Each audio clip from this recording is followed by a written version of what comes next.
Welcome to Buckeye Scoop on this lovely, fantastic Tuesday evening.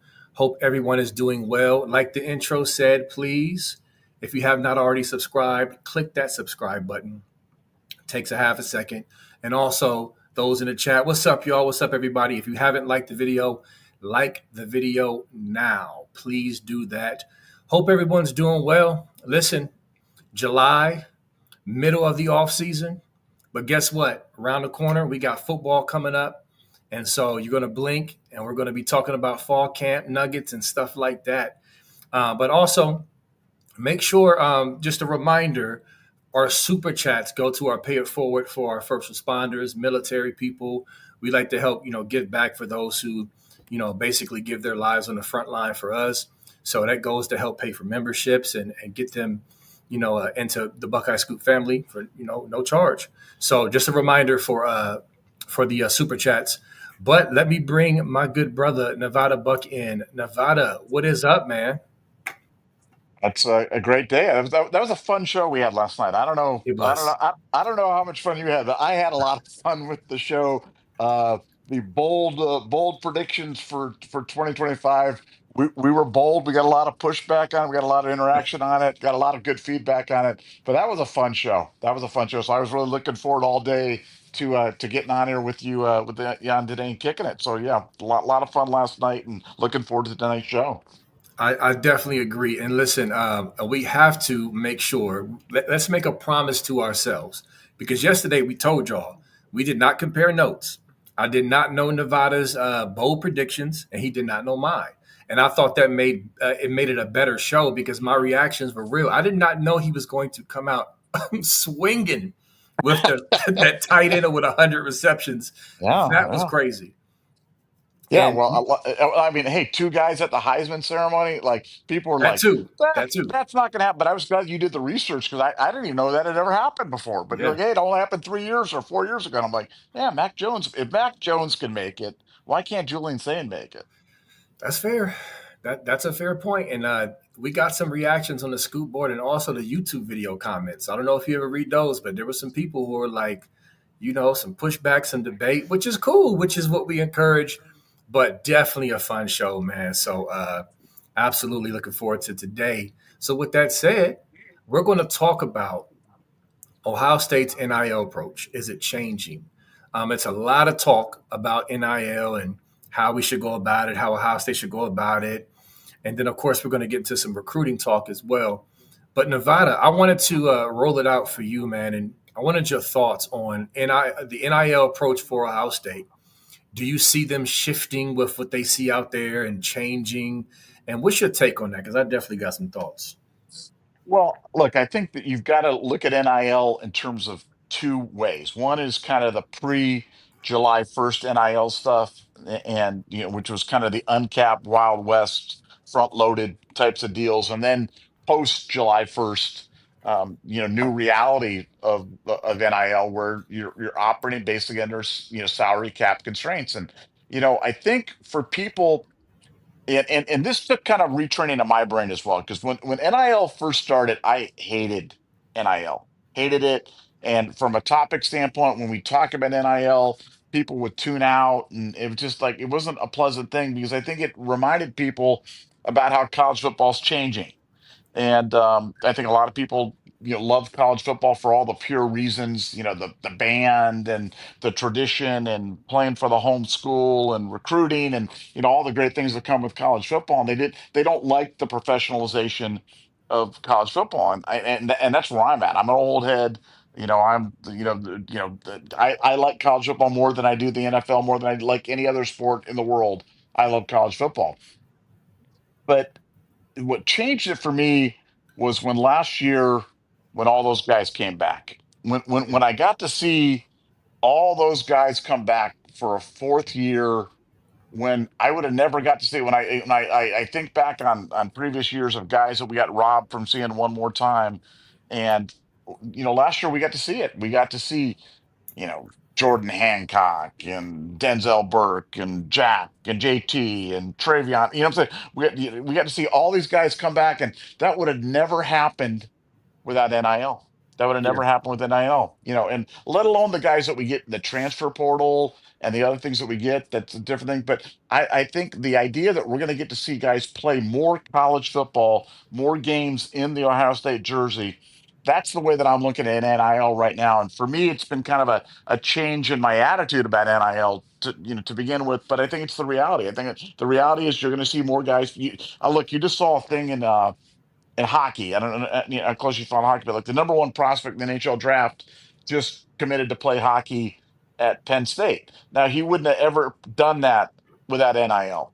You Yeah. know what I'm saying? Like without an NIL deal, you'd never see a guy's chance. So I think we're going to get a chance to see more guys play for longer in college because of NIL. And so the approach that Ohio State's kind of adopted is, look, we're taking it inside. We're going to pay guys, but we're only going to the guys that we're going to concentrate on paying are existing players or transfer portal players.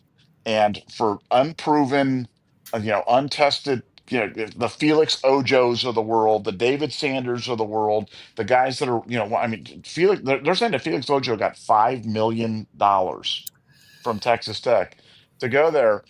And I think that if you try to play that game, Ohio State's come to the conclusion that if they try to play the game of can you top this, who can give you the bigger bag, who can do that, that you're always then you are susceptible to the bigger bag. You know what I'm saying? If Right. you're playing the I'm going to give you more money, then somebody else who comes in with more money is going to do it. So they've completely changed the game. They've turned it up on its head, and they said, "Look, we're gonna preach culture. We're gonna preach development. We're gonna preach the surest path to NFL riches." Iron sharpens iron, playing against the best players every day. This gives you the best chance at generational wealth is come here to Ohio State. And I think it's such a smart approach. And it's a smart way to sell in a difficult selling environment and in something where it's changed. Ohio State's kind of adopted that. And as a result, there are certain high school players that we're not going to get. And that doesn't mean that our position coach is lazy, that Ryan Day is dumb, that Ross Bjork is a moron. I mean, none of those things are true. It just means we're not going to be playing that game now. With certain kids, we'll stretch and we'll stretch a little bit more, and we'll be a little bit more competitive. And if money frees up in a salary cap environment, like with a KJ Ford, we might sweeten our deal a little bit, but we're not always going to be top of the market. And so for Ohio State fans, I just think it takes a fundamental changing of the way that we're kind of we understand and how we're evaluating recruiting, because you'll see routinely now guys will release their top three list, their top four list, their top five list, and then commit to a completely different school Yes. because they came in with more money. And it's frustrating, it's confusing, it's confounding, but it's just the way that it is with Ohio State, with college football right now. And but as a fan, like I said, I think you got to just embrace the fact we're going to get to see more guys play longer in Ohio State uniforms, and Yeah. Yep. Yep. You still there, Nevada? All right. You cut out at the end. I want to make sure you were still good. Yep. You're there. All right. Yeah. Well, we'll get him back. We'll get Nevada back in a minute. But yes, listen, I'm going to be honest about how I felt when NIL first dropped. Okay. Because, and I'm actually going to read a little something that I thought was a fair point from a poster on Buckeye Scoop. There he is. There you go. Got you back. You there? I am here. All right. Wonderful. Yep. Looks like you, hold on. Go ahead and do your thing and I'll bring you back. All right. Yep. So it looks like you cut out right at the end. So you're good. I mean, you finished your whole thought. So, Nevada, basically, I wanted to circle back and weigh in because you kind of started out about how you felt about NIL at first. And I wanted to talk about that as well because I'll be honest with you. So, on one hand, yes, I think the players, these kids deserve to get paid and compensated for their image and likeness. No doubt, no question. But the thing that I feared and was concerned about out the gate was the whole wild, wild west element and how would this be policed? How would this be guardrailed? And so, out the gate, it was kind of like that. You had your Texas A&Ms, your Miamis, and schools like that. That was just kind of going ham, going crazy, and I didn't like that. And then, of course, our fans were really going in on Ohio State and our recruiting efforts and saying, just dump the money on this kid. And like the kid, Justin, I forget his last name, the D tackle that we got from Chicago, he ended up flipping to Miami. We lost him basically because of a bag. And he came out, the freaking recruiting graphic had cash, a bag of cash on it. I don't know if y'all remember that. I'm not lying. It had cash on it. So it was very challenging in the beginning because a lot of our fans were like clamoring for us. Yes, Dustin Scott, or I thought it was no, was it Justin? I thought it was Justin Scott, I but thought yeah, it was last Justin name was Scott. Yeah. yep. Somebody in the chat said Dustin Scott, but yes, Justin Scott. We lost him to Miami because of the bag in the beginning of this NIL stuff, and it was very frustrating. And our fans, I was in the chats, y'all. I was in all the chats, and they were just fire everybody. Fire, shoot, they was going after LJ back then too. Fire LJ for losing Justin Scott. So with that said, I kind of want to read this real quick because I think this is a fair point. This is from Naples Buckeye on BuckeyeScoop.com. We got some great posters. He said, there was a lot of clamor when NIL started that Ohio State was behind the eight ball. Miami, Texas A&M, Tennessee, and some others were cleaning up and had foundations starting. Our fans complained that Ohio State was a clown show. Things were screwed. We were screwed, etc. Then the foundation was created, and it turned out we were pretty competitive and decent at NIL and able to land some decent dudes. We had the same narrative about the transfer portal, and that has turned out okay for us on how OSU does it. At what point can the insolent and petulant part of our fan base just chill out and let the athletics administration and NIL people do their thing? So he has a point. Maybe I won't put it as, crassly, whatever, but I think he does have a point that we've seen Ohio State adjust to every move that has been pushed forward. We've adjusted and we've done quite well. I think we've done very well in the portal. You know what I'm saying? We just came off of a natty, of course.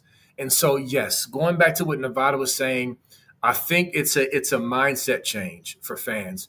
For one, some of the fans are just not going to change. They love drama. They love negativity. I know y'all don't like when I say that. I've gotten pushback for that.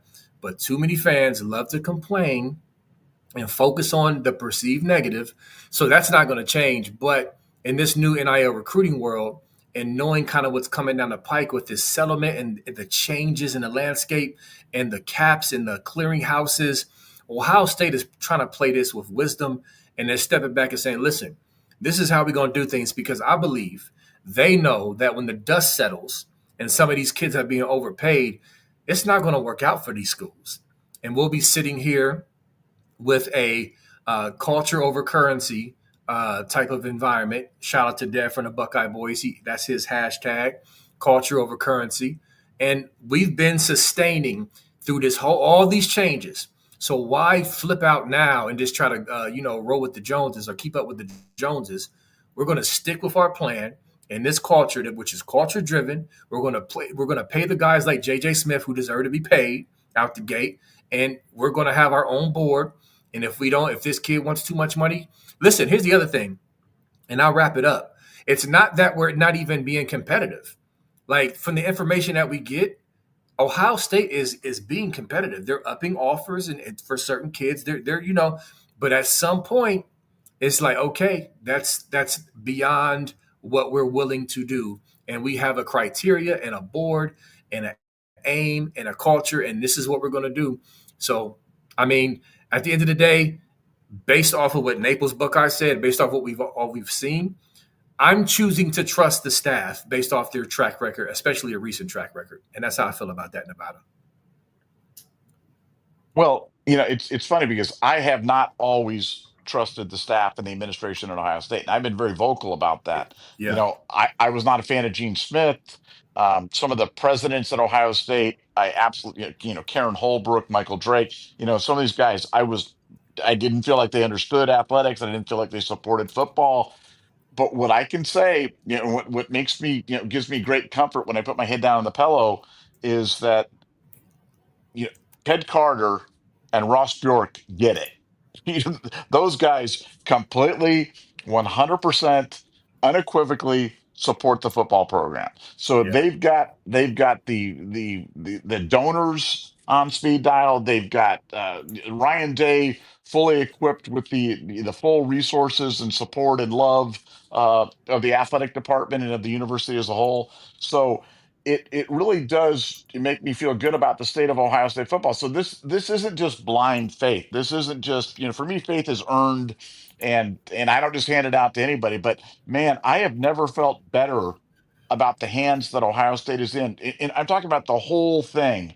When you look at Ryan Day, national championship coach at 45 years old, Ross Yeah. Bjork, Ted Carter, that triumvirate of three guys right there, that should give any Ohio State fan a warm and fuzzy feeling about what we're doing. So when we're talking about this stuff, when we're talking about the nuance, we're talking about the philosophy, it's not just buzzwords. It's not just dare I say sunshine pumping. It's not trying to put the best space on. It's just trying to explain to you what Ohio State's doing, and I think it's the only way that you can operate in this kind of crazy Wild West environment of NIL transfer portal, because things are changing rapidly. And so for Ohio State, they've had to change with it. They've had to, appoint Mark Pantoni, kind of a pseudo general manager, whatever it is, the program. So, now his job is expanded beyond comfort and relationships, beyond, knowing the dog's name of the girlfriend and, the players and doing all that stuff, to now actually handling active negotiations with agents and knowing where you're at in your salary cap, looking where players are at, seeing assigning a new a monetary value to every potential player on the team. Because you got guys like George Fitzpatrick, leaves Ohio State. Backup tackle, wasn't really a guy that I thought he was a dude, but not really a guy in line for for paint time. Getting $750,000 to transfer. It's $750,000. crazy. It's crazy. So, I mean, how do you operate in an environment like that? You've got to adapt, because for us, they don't have unlimited money. They don't, one, you don't have unlimited money. Two, you don't want unlimited money, because unlimited money is just going to lead to just huge problems on your team. Because if you're just throwing out bags, everybody else is going to want a bag. If you throw out big money to Felix Ojo, then what does Luke Montgomery and Carson Hinsman and Austin Seyerveld and Tegra, what do those guys say to you? What do they want? You know what I'm saying? Like, they're looking at it kind of going, wait a second, we started for a Right. national championship team last year, and you're paying this guy 10. I mean, how does that conversation even go?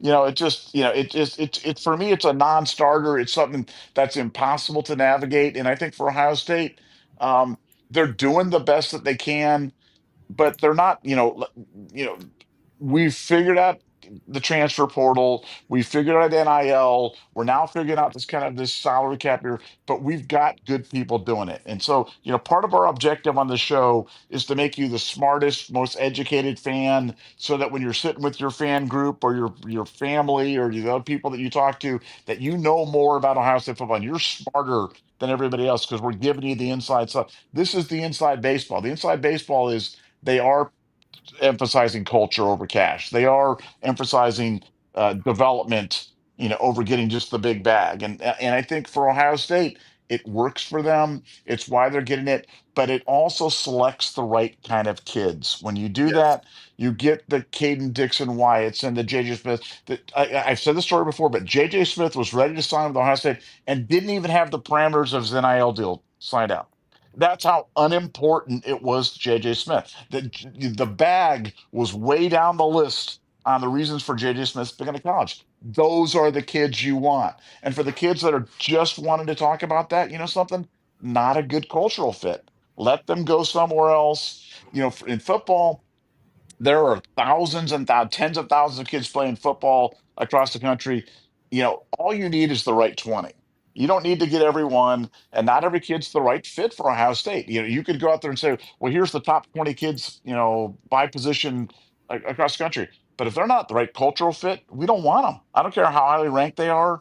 Those are not the right type of kids that we want. We want kids that are, focused on their development and on their future, And for Ohio State, that's the kids that are getting. That's why I'm so excited about the class. That's why I'm so excited about 2025. And that's why we're in the middle of what I believe will be a dynastic run of football for Ohio State. As good as the golden years have been with Tressel and the unbelievable years with Urban Meyer, I think we're entering into the platinum phase with Ryan Day, and we're getting ready to make a run on multiple national championships over the next short term.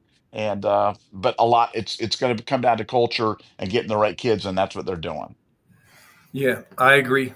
I agree with all of that. That's a good word, preacher. That's a lot of good stuff. And I think honestly, if we be honest, man, this is not our grandpa's college football. We are still adjusting. I mean, listen, we're in the forefront. We're the leaders of this. Content creators. What we do, but it's still an adjustment for us. And so I just think that's what it is. And I think you see like the landscape, you see what teams are doing.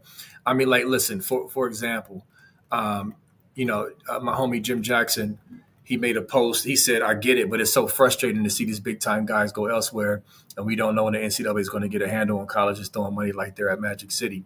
I get it. It's like you see the landscape, you see the money just flowing, and we miss out on a guy, we miss out on a recruit, and it's just like it's easy to kind of like get consumed with that and overreact. But just presenting the facts, presenting the inside scoop of what Ohio State is thinking, what they're doing, it's just a way to say, listen, I know there's a lot of eye candy out there, and it may be concerning, but just trust the process and understand that the recent track record points to them coming out of this, smelling like roses. Because you're right about it. I think we're about to go on a run. I think, and this is why you mentioned Ted Carter and Ross Bjork. This is why I chose the thumbnail I chose. It's Ryan Day, Ted Carter, Ross Bjork, and the political guys, the mayor, and on the other side. But you got those three guys smiling on the platform, celebrating the natty, because those are the guys that I'm trusting right now to get this done. And so I couldn't agree more with that, bro. Straight up. So anything on that? But yeah, it's just look, organizations are only as good as the people at the top of them. And for Ohio State, I mean, we are just so blessed to have these guys because, for people that have been fans for a while, you know how it is when you've got people that aren't supporting the athletic program or that aren't supporting the football team or don't understand it or don't get it. And when you can have perfect alignment between your president and your AD and your head coach, and you could do some really special things. I just think that for Ohio State, I'm just so glad that they got it right because for years, Ohio State was getting the president thing wrong, and I frankly I thought we were going on a path of just like we'll never get it right. Like we had kind of veered to this other thing, and like that's just the way it's going to be. It's just going to be wrong, and I just got to deal with it. And it was very frustrating, as a fan to sit there and watch that. But now, like I said, I'm looking at it. And I couldn't be more excited about what they're doing. And hey, they've still got money to spend, and that's why I'm going to jump into KJ Ford because KJ Ford's been an interesting one because KJ Ford's a kid that edge from Duncanville. Guy, he is looking for reasons to come to Ohio. He wants to come to Ohio State. The challenge with him is that the NIL money from other schools is just so high right now Yeah. that it's hard to say no. And so for Ohio State, they've been kind of upping their offers, kind of steadily just kind of upping it and kind of getting it into the range where I actually think we've got a shot. I actually think, they've made their case in terms of doing it, but this is one of those ones where, you know, it's hard, and for kids, it's going to take a real leap of faith in order to do it. But KJ was a guy that, a week ago I would have said no chance, like, done, done, done. Not going to be able to get this kid. Really, really like him. Really think he's athletic. Super athletic kid. Terrific. Competitor. Guys down in Duncanville just love him. And a kid that really has grown up being an Ohio State fan, a kid that really wanted to come to Ohio State. But this is the downside of NIL when you've got schools out there and you've got Florida and other schools that are just offering so much money. Yeah, how do you say no to it? And Ohio State's trying to combat that by just sweetening the pot. So where we're at right now with KJ is Ohio State sweetening the pot narrowing the gap, trying to sell him on it. I don't know if it's going to do it, but whether it was 80% he was gone a week ago, I think it's 50-50 now, and I think we're in the game.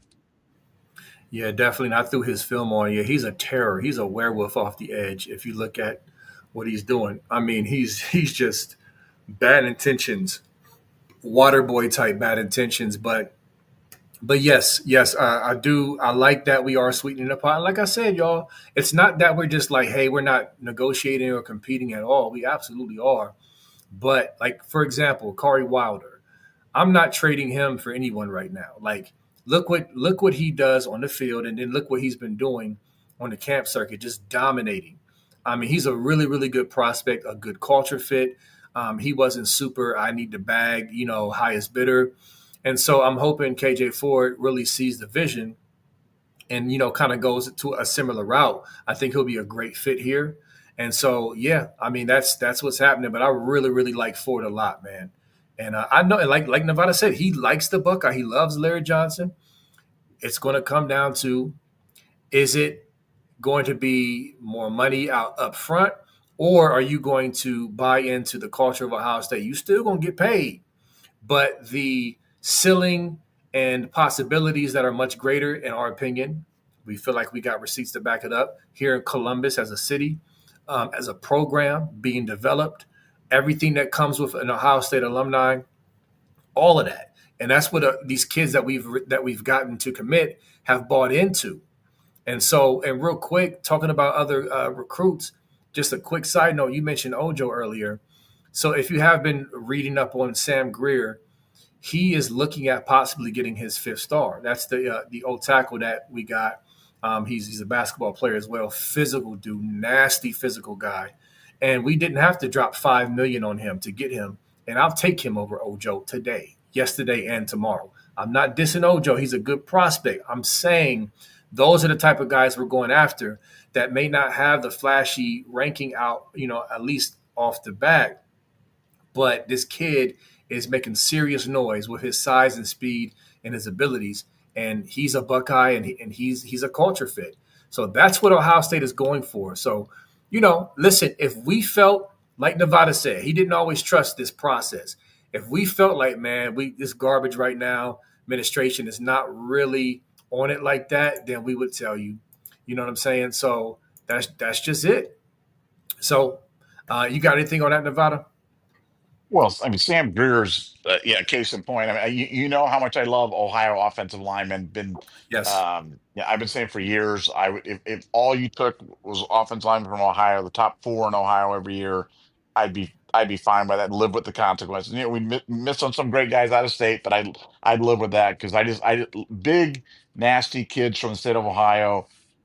One the because the offensive line's a development position, they're less apt to transfer out. They're more apt to stay with the program a little bit longer.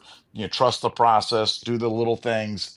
And Sam's a bad man. And like you said, he didn't come for the bag. He came because he Yep. wants to be a Buckeye, wants to wear the jersey, wants to play in the stadium, and he could end up being a 5 star. I mean, and to me, I mean, I don't put a lot of stock in the t-shirt and short thing, especially with offensive linemen and defensive linemen.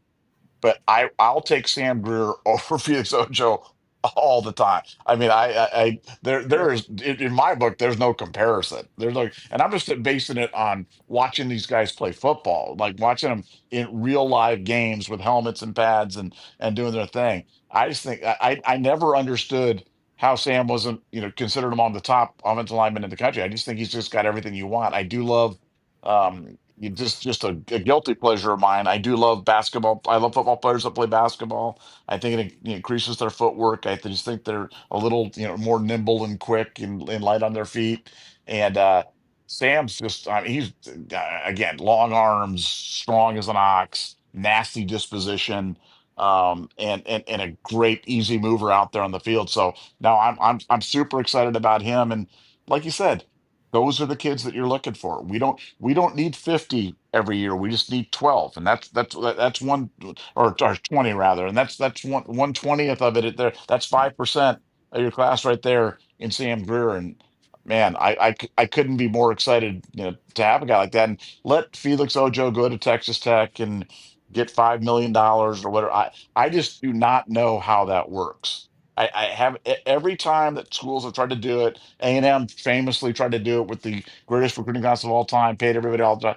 I don't think it works. I think the way that Ohio State's doing it is smart, it's efficient, and I think it's the right way to do it if you want to keep a team of level-headed guys that aren't just out there. And I've said this before in the show, but I'll say it again because I think it really bears repeating. The culture at Ohio State is different. It is different than other schools. And I've gotten this from enough agents, mentors, parents, that deal with kids from other schools, that deal with representatives from other schools, that know how other schools do it, and they're like, man, Ohio State is just different.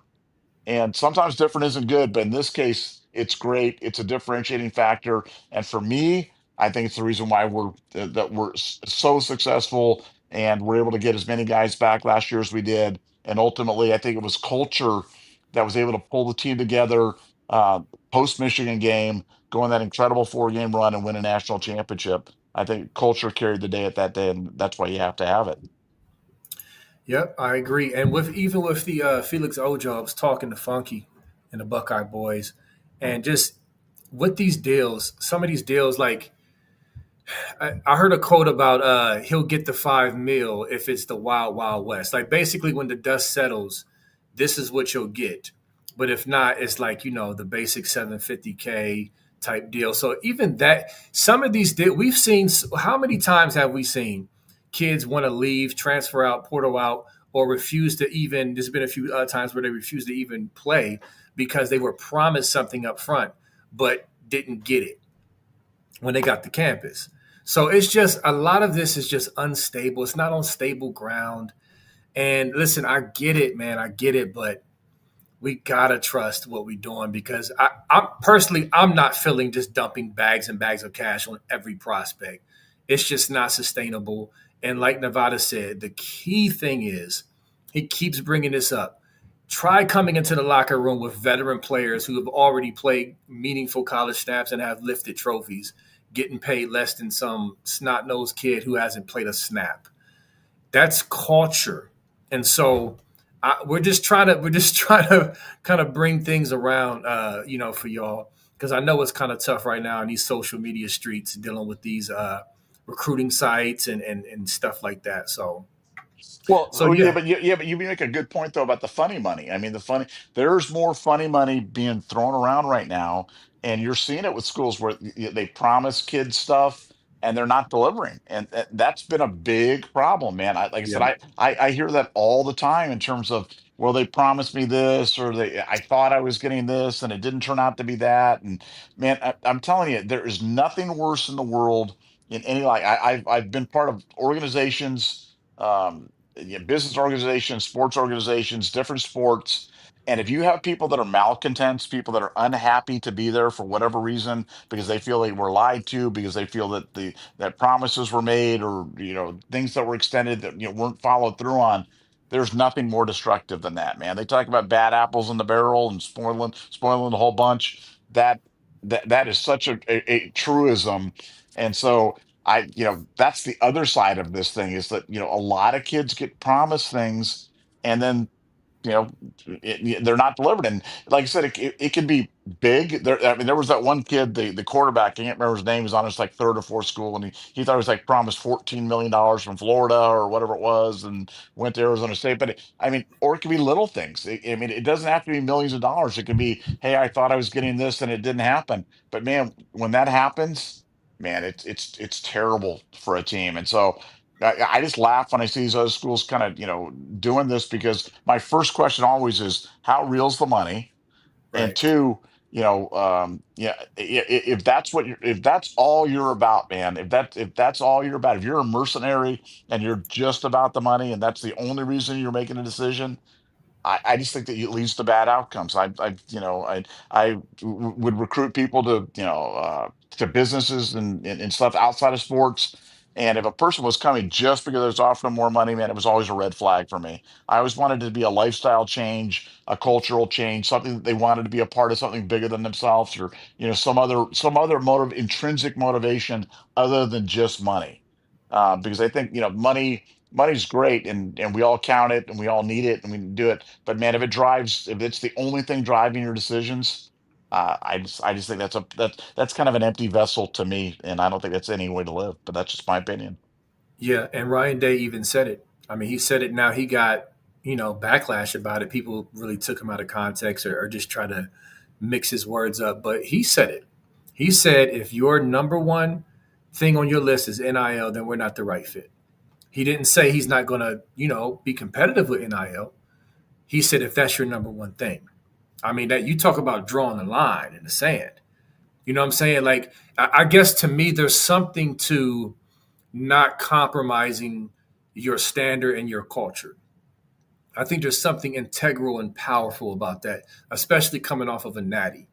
So I respect that. Not only I respect that, but I could see if we were ranked, you know, 37th, the 37th class or something goofy like that.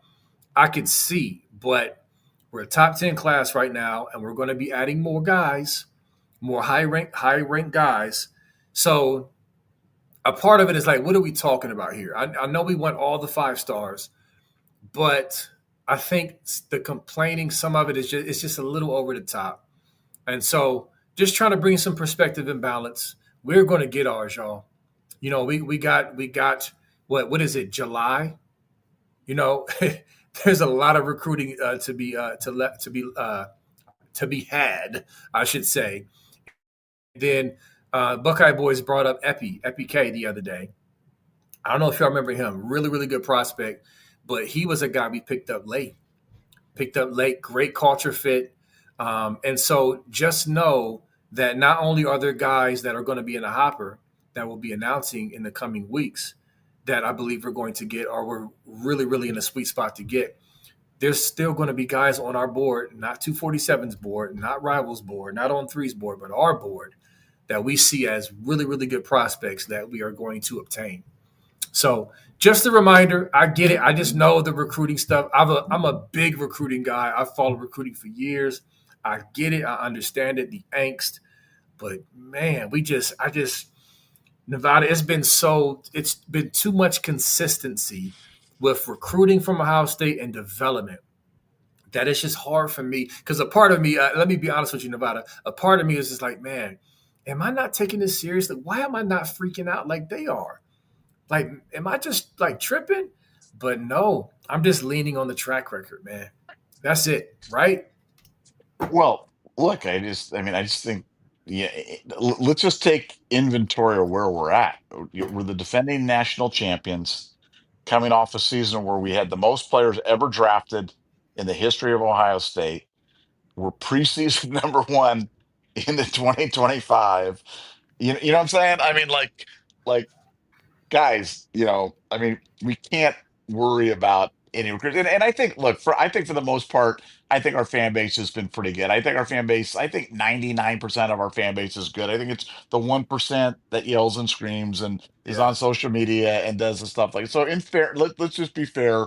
I think most of our fan base is pretty measured about this stuff.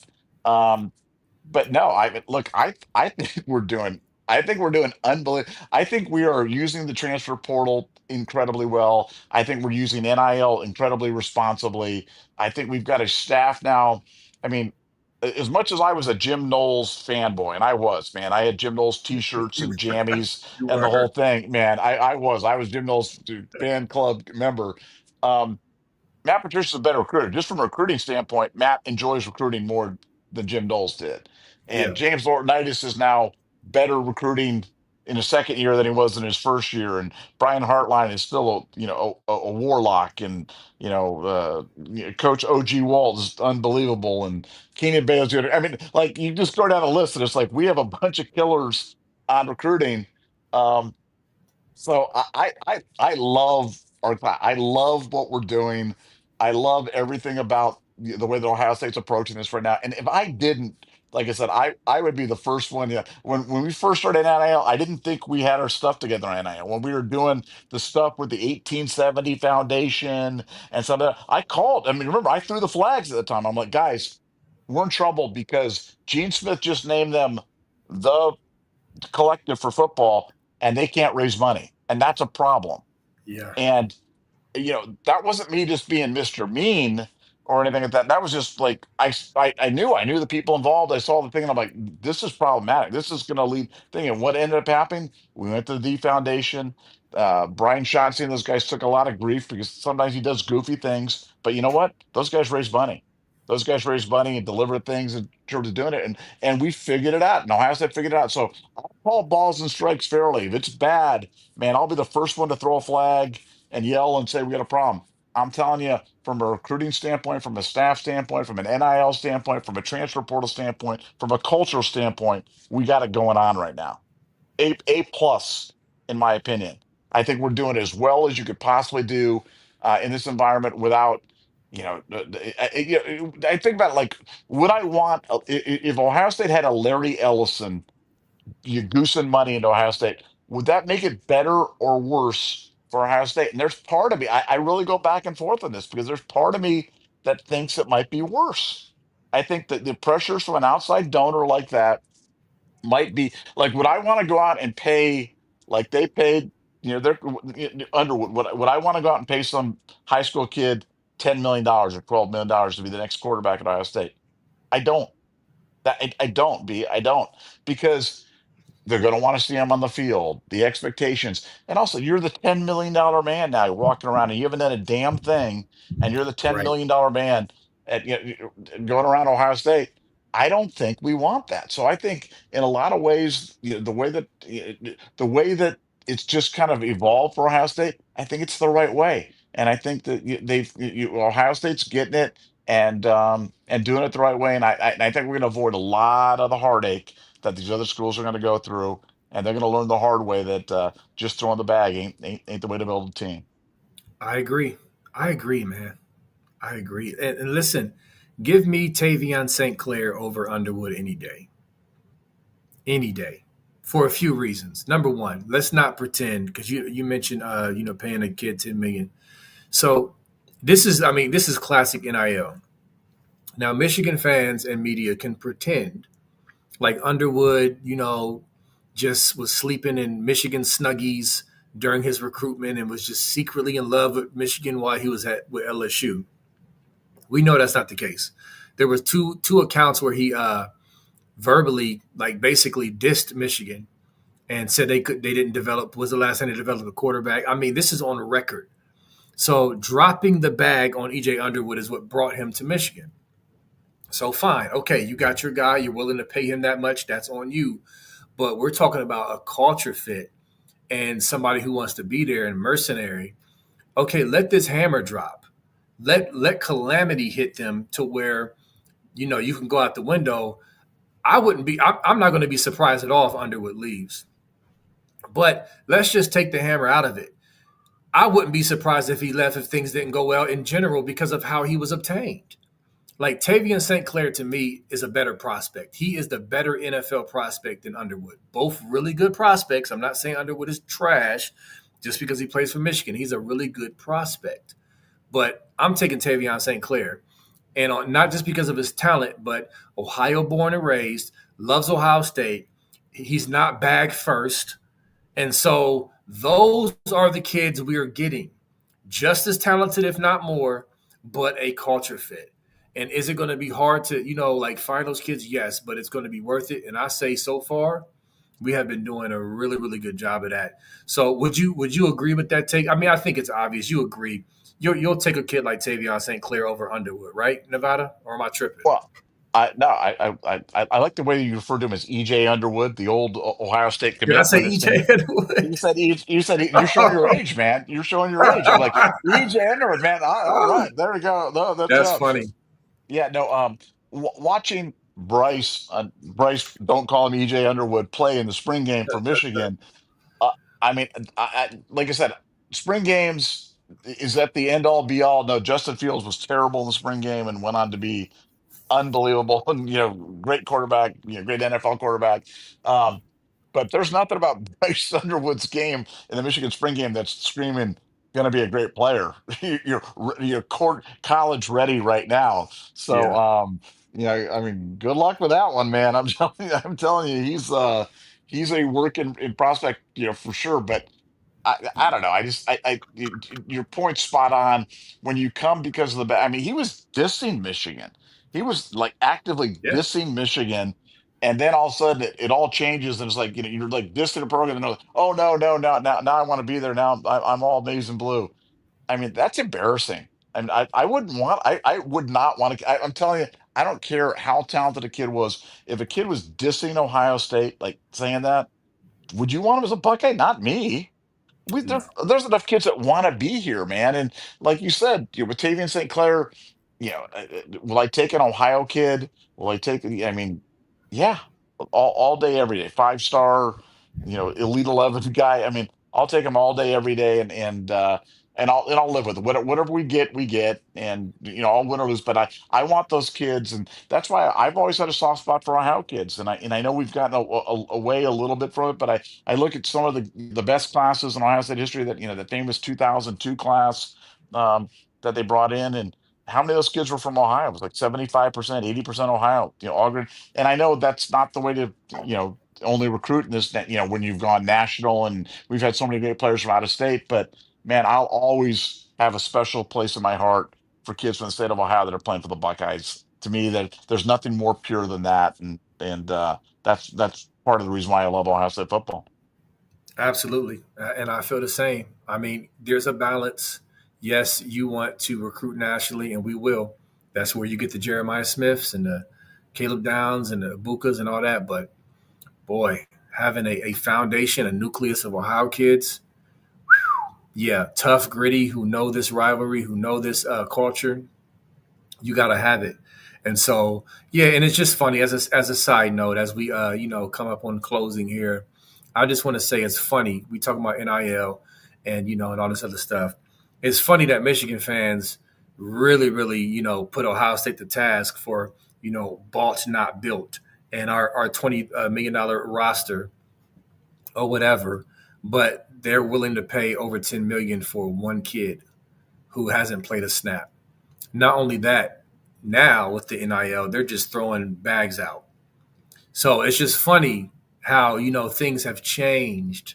But like you said, I mean, listen, it's desperation. If desperation hits, that's what you're going to do. You're going to take a kid who never liked you.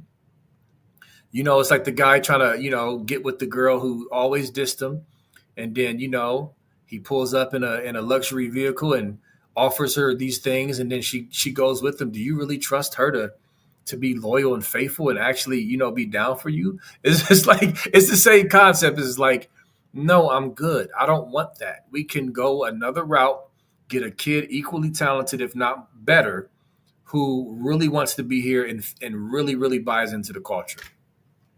I know that may sound old school, but to me, I think that is sustainable, and that this other stuff is not. And I think when this stuff, the dust settles, I believe fans are going to look back once again and say, "All right, we handled this right." That's just the end of it for me. Yeah.